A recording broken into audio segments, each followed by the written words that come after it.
नमस्कार, मी प्रियंका स्वरसाज किचनमध्ये तुम्हा सगळ्यांचं पुन्हा एकदा स्वागत करते। आज आपण स्ट्रीट फूड म्हणजेच कच्ची दाबेली अगदी घरी मसाला बनवणार आहोत। अगदी झटपट होणारी ही रेसिपी आहे। दाबेलीच्या मसाल्यासाठी 5 ते 6 लवंग, मिरे, 1 इंच दालचिनी, स्टार फूल, 2 तमालपत्र, 2 वेलची, 2 चमचे धने, 2 चमचे जिरे, 2 चमचे तीळ, 2 चमचे कश्मीरी लाल तिखट, 1 ते 2 चमचे साखर, काळं मीठ, पांढरं मीठ, तसंच आमचूर पावडर 1 चमचा, 2 ते 3 चमचे सुकलेलं खोबरं आपल्याला लागणार आहे। आता आधी मी पॅन गरम करून घेतलेला आहे। त्यानंतर यात सर्व खडे मसाले मी घालून घेणार आहे। पॅन आधी गरम करून घेतला असल्याने मसाला टाकल्यानंतर गॅस फ्लेम आपल्याला स्लो करून घ्यायची आहे व हे सर्व मसाले गरम पॅनवर मी टॉस करून घेणार आहे। मसाले छान टॉस झाल्यानंतर त्यांचा सुगंध यायला सुरुवात होते। 1 ते 2 मिनिटात हे मसाले टॉस होतात। त्यानंतर यात मी तीळ, धने व जिरे घालून घेणार आहे। ते सुद्धा आपल्याला छान तीळ तडतडते तोपर्यंत गॅसवर परतवून घ्यायचे आहे। गॅस फ्लेम अगदी मिनिमम मी ठेवला आहे। त्यानंतर किसलेलं खोबरंही यात मी घालून घेत आहे। खोबरं कुरकुरीत होतं तोपर्यंत आपण हे परतवून घेणार आहोत। 1 ते 2 मिनिटात हे व्यवस्थित भाजून होतं। याला आता एका ताटात आपण थंड होण्यासाठी काढून घेणार आहोत। मिक्सरच्या भांड्यात मी हे भाजून घेतलेले सगळे जिन्नस आता घालून घेत आहे। हा घरच्या घरी बनवलेला दाबेली मसाला खूप छान लागतो व तुम्ही कधीही हवा तेव्हा फ्रेश बनवू शकता। यात मी 2 चमचे कश्मीरी लाल तिखट घालून घेत आहे।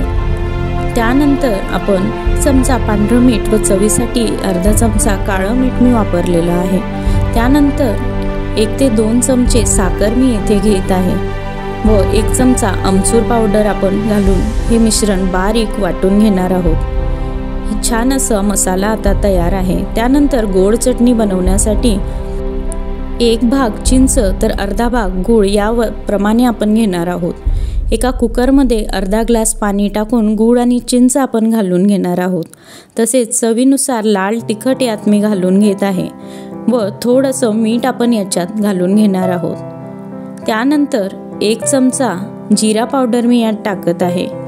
हे सर्व जिन्नस एकत्र करून घेतल्यानंतर कुकरला आपण याची 2 शिट्टी करून घेणार आहोत। या प्रकारे गोड चटणी बनवल्यामुळे चटणी ही महिनाभर टिकते।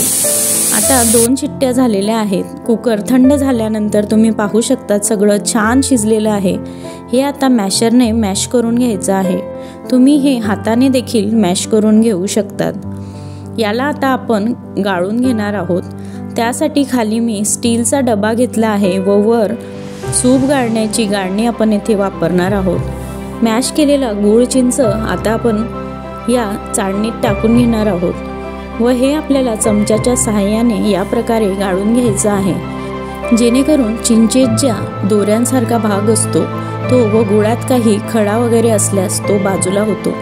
तर याप्रमाणे आपल्याला सर्व मिश्रण असं चाळणीत चाळून घ्यायचं आहे। वरून थोडंसं 1 घोट पाणी टाकून हे आपण अजून एकदा गाळून घेणार आहोत। तुम्ही पाहू शकतात अगदी छान रंगाची गोड चटणी आपली बनून तयार झालेली आहे। तसेच आता तिखट चटणीसाठी 2 चमचे लायलॉन शेव, 2 चमचे तीळ, 2 चमचे भाजलेले शेंगदाणे, चमचा चाट मसाला, अर्धा लिंबू, लसूण, मिरची व कोथिंबीर आपण घेणार आहोत। बारीक शेव वापरल्यामुळे चटणी अगदी दाटसर होते। त्यानंतर यात मी तीळ घालून घेत आहे, शेंगदाणे घालून घेत आहे व चाट मसाला आपण येथे वापरणार आहोत। तर चवीनुसार मीठ तुम्ही या ठिकाणी अजून टाकू शकतात। लसूण व मिरच्या आपण यात घालून घेणार आहोत व बारीक चिरलेला भरपूर कोथिंबीर आपण येथे वापरणार आहोत, जेणेकरून चटणीला खूप छान रंग येतो व अर्धा लिंबू वापरून या सगळ्याचा बॅलन्स आपण येथे करून घेणार आहोत। अर्धा लिंबू पिळून घेतल्यानंतर आता आपण या चटणीला मिक्सरला वाटून घेणार आहोत। आधी सुकंच आपल्याला वाटून घ्यायचं आहे। सुकं वाटून झाल्यानंतर यात आपल्याला हव्या असलेल्या प्रमाणात पाणी घालून अगदी बारीक आपण याला वाटून घेणार आहोत। आपली तिखट चटणी देखील तयार आहे। मी 5 मीडियम आकाराचे बटाटे उकळून घेतलेले आहेत. तुम्ही पाहू शकतात बटाटे छान उकळले आहेत. त्यांना आता मॅशरने किंवा हाताने आपल्याला या प्रकारे मॅश करून घ्यायचं आहे. याचाच आपण दाबेली मसाला बनवणार आहोत. बटाटे मॅश झाल्यानंतर एका पसरट पॅनमध्ये मी 2 चमचे तेल टाकून घेतलं आहे व जो दाबेली मसाला आपण बनवला होता तोच आपण या ठिकाणी तेलात घालणार आहोत. तेल जास्त गरम असता कामा नये, कारण मसाले आपण ऑलरेडी भाजलेले होते. कोमट तेलातच हा मसाला आपल्याला परतवायचा आहे. गॅस फ्लेम अगदी लोवर मी ठेवलेली आहे. अगदी 1 ते 2 मिनटं हा मसाला असा परतवून घ्यायचा आहे. यात ऑलरेडी मीठ घातल्यामुळे आता मीठ आपल्याला लागणार नाही. मसाला परतवून झाल्यानंतर जी गोड चटणी आपण बनवली होती ती 2 ते 3 चमचे मी या दाबेली मसाल्यात घालून घेणार आहे. यामुळे दाबेली मसाल्याला खूप छान चव येते. ही गोड चटणी घातल्यानंतर पुन्हा हे आपण 1 ते 2 मिनटं एकजीव करून घेणार आहोत. हे सगळं एकजीव करून घेतल्यानंतर जो मॅश केलेला बटाटा आपण बाजूला ठेवलेला होता तो मी आता या मिश्रणात घालून घेणार आहे. बटाटा घातल्यानंतर आपण हे सर्व जिन्नस व्यवस्थित एकजीव करून घेणार आहोत. 4 ते 5 मिनटं आपल्याला हे व्यवस्थित एकजीव करून घ्यायचं आहे, जेणेकरून बटाट्याला पूर्ण हा मसाला लागेल व आपल्या बटाट्याला देखील खूप छान चव येईल. त्यानंतर यात मी 1 ते 2 घोट पाणी टाकून घेत आहे, जेणेकरून हा मसाला अगदी छान असा मऊसर होईल. हे पहा, बटाटा असा मऊसर झाला की दाबेलीत छान लागतो, म्हणून थोडं पाणी टाकून हे आपण अजून थोडंसं शिजवून घेणार आहोत. आता हे रेडी आहे. हे आता आपण बाजूला ठेवून घेणार आहोत. आता दाबेलीसाठी आपण बटाट्याचं मिश्रण एका पसरट ताटात असं पसरवून घेणार आहोत. येथे दाबेली मसाल्याचा आपण लेअर करून घेणार आहोत. हे सर्व मिश्रण असं पसरट आपल्याला हाताने किंवा चमच्याने पसरवून घ्यायचं आहे.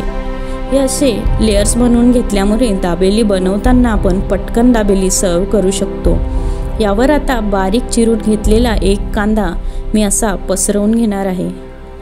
हा छान पसरवून घेतल्यानंतर यावर आपण बारीक चिरलेली 1 ते 2 मूठ अशी कोथिंबीर वरून पसरवून घेणार आहोत. हे हाताने थोडंसं प्रेस केलं तरी चालेल. यावर आता भाजलेले शेंगदाणे मी घालून घेत आहे. तुम्हाला हव्या असलेल्या प्रमाणात तुम्ही शेंगदाणे कमी जास्त करू शकतात. शेंगदाणे घालून झाल्यानंतर डाळिंबाचे दाणे हे आपण येथे घालून घेणार आहोत. डाळिंब घातल्यामुळे एक क्रंची चव आपल्या दाबेलीला येते व त्याचे मसाले देखील बॅलन्स होतात. हे पहा किती सुंदर आता हे दिसत आहे. यावर बारीक शेव आपण आता फायनली घालून घेणार आहोत. हा शेवटचा लेअर आहे.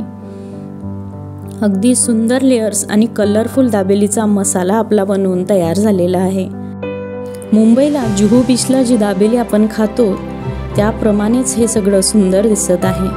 आता आपण दाबेली बनवायला घेऊया. आपल्या 2 चटण्या आणि मसाला बनवून तयार झालेला आहे. एक पाव घेऊन त्याला मधून आपण असं चिरून घेणार आहोत.